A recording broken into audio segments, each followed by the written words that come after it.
Hi viewers, நான் உங்கள் ராம்ராஜ். உங்கள் வாழ்க்கையில் வந்து நீங்கள் சாதிக்க துடிக்கிறீங்களா? கண்டிப்பாக இந்த வீடியோ உங்களுக்காக தாங்க. நம்மளுடைய வாழ்க்கை வந்து யார் டிசைட் பண்ணுறாங்கன்னு நீங்கள் கேட்டிங்கன்னா கண்டிப்பாக நான் சொல்லுவேன், நாம் தாங்க டிசைட் பண்ணுறோம். நம்ம தலைவிதி இப்படி தான் இருக்குன்றது நமக்கு தெரியாது. ஆனால் நம்ம விதியை நம்மளால் மாற்ற முடியும். நம்ம இந்தியானா பிறந்துட்டா 2 விஷயங்க. ஒன்று நம்மளுடைய சுய முயற்சி, 2வது யாராவது சொல்கிறது வந்து நம்ம கேட்போம். ஒருத்தர்கிட்ட வந்து ஒருத்தர் கேட்குறாரு, நீங்கள் லைஃப்பில் என்ன ஆகணுன்ட்டு.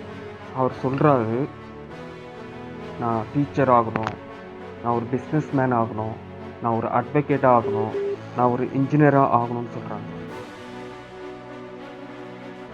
இன்னொருத்தர்கிட்ட வந்து கேட்குறாங்க, எனக்கு லைஃப்பில் நல்லா சம்பாதிக்கணுன்றாரு. இன்னொருத்தர்கிட்ட கேட்குறாங்க, எனக்கு லைஃப்பில் கோலே இல்லைன்ட்டு. இதுதாங்க நம்மளுடைய இந்தியாவுடைய லைஃப்பு. எல்லாருடைய மனசும் எல்லாருடைய பிரெயினும் ஒரே மாதிரி இருக்கிறது இல்லை. சைக்காலஜியில் வந்து 2 கான்செப்ட் இருக்குங்க.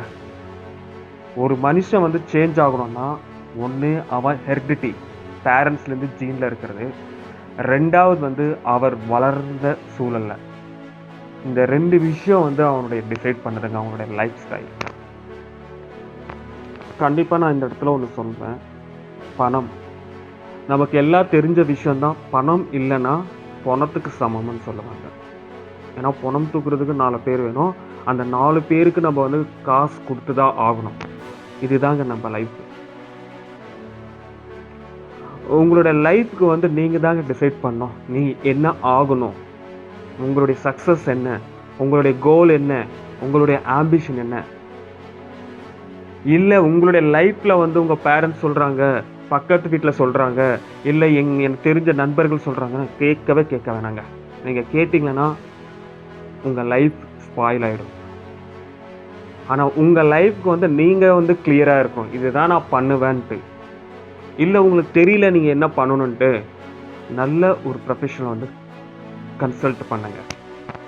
இல்லை பெரிய லெவலில் இருக்கிறாங்க பாருங்கள், ஒரு யூபிஎஸ்சி, ஒரு டிஎன்பிஎஸ்சி, இல்லை ஒரு நல்ல கவர்மெண்ட் ஜாபில் இருக்கிறவங்க, இல்லை நல்ல ஒரு மென்டரை வந்து ரீச் அவுட் பண்ணுங்கள். உங்களுக்கு ஏதாவது கன்ஃபியூஷன் இருந்துச்சுன்னா அவங்கள ரீச் அவுட் பண்ணு, எனக்கு இந்த மாதிரி ஆசை, இந்த மாதிரி பண்ணணும், நான் என்ன பண்ணணுன்ற மட்டும் நீங்கள் கேளுங்க, அவங்க வந்து கைடன்ஸ் பண்ணுவாங்க.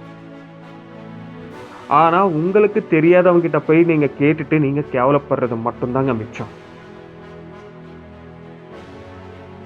ஏன்னா நான் சொல்கிற மாதிரி லைஃப்பில் சக்ஸஸ் ஆனவங்க நிறைய மோட்டிவேஷன் நான் கேட்டிருக்கிறேன், நிறைய பேர் கூட பழகிருக்கிறேன். நிறைய பேர் வந்து லைஃப்பில் வந்து ஃபெயிலியர் ஆகிட்டு தான் சக்ஸஸ் ஆகிருக்கிறாங்க. உங்களுக்கு தெரியாதவங்க யாரும் இல்லை, எல்லா பிஸ்னஸ் மேன்ஸும் ஃபெயிலியர்லேருந்து சக்ஸஸ் ஆனவங்க தான் இருக்கிறாங்க. இன்றைக்கி ரொம்ப ட்ரெண்டிங்கில் இருக்கக்கூடிய டெஸ்லா ஃபவுண்டர், அவருடைய ஸ்டோரி நீங்கள் கேளுங்க, ரொம்ப ஹை லெவல் போயிடுவீங்க. ஸோ ஒவ்வொருத்தருடைய ஸ்டோரிங்க டிஃப்ரெண்ட்டாக இருக்கும். ஒவ்வொருத்தருடைய லைஃப்புடைய சக்ஸஸ் வந்து டிஃப்ரெண்ட்டாக இருக்கும். அவருடைய ஹார்ட் ஒர்க், அவருடைய கன்சிஸ்டன்சி, அவருடைய லைஃப் ஸ்டைல், அவருடைய மோட்டிவேஷனல் டிஃப்ரெண்ட்டாக இருக்குங்க. நமக்கு தெரிஞ்ச விஷயந்தாங்க, நம்மளுடைய பிரெயின் வந்து 1.3ன்னு சொல்லுவாங்க. ஆமாம், அக்செப்ட் பண்ணிக்கிறேன். ஆனால் அந்த பிரெயினுடைய ஃபங்க்ஷனாலிட்டிஸ் வந்து டிஃப்ரெண்ட்டுங்க. நான் முன்னாடியே சொன்ன மாதிரி அந்த 2 ஃபேக்டர்ஸ் வந்து தான் உங்களுடைய லைஃப்பை வந்து டிசைட் பண்ணுறது. நீங்கள் படிக்கும்போது ரொம்ப கவனம் செலுத்தி படிங்க, ஏன்னா அதுதான் உங்களுடைய லைஃப் ஸ்டைலே சேஞ்ச் பண்ணும். நீங்கள் வந்து ஒரு பெரிய பணக்காரனாக இருந்தீங்கன்னா ஒன்றும் ப்ராப்ளம் இல்லை, உங்களுடைய சொத்து இருக்கும், நீங்கள் மேனேஜ் பண்ணிக்கிங்க. ஆனால் ஒரு மிடில் கிளாஸில் நீங்கள் இருக்கும்போது கண்டிப்பாக உங்களுக்கு வந்து மணி தேவைப்படுதுங்க. ஸோ உங்களுக்கு ஏதாவது டவுட் இருந்துச்சுன்னா நீங்கள் எனக்கு வந்து கமெண்ட் பண்ணலாம், நான் வந்து உங்களுக்காக சில கைடன்ஸ் கொடுக்குறேன். தேங்க்யூ, பாய் பாய்.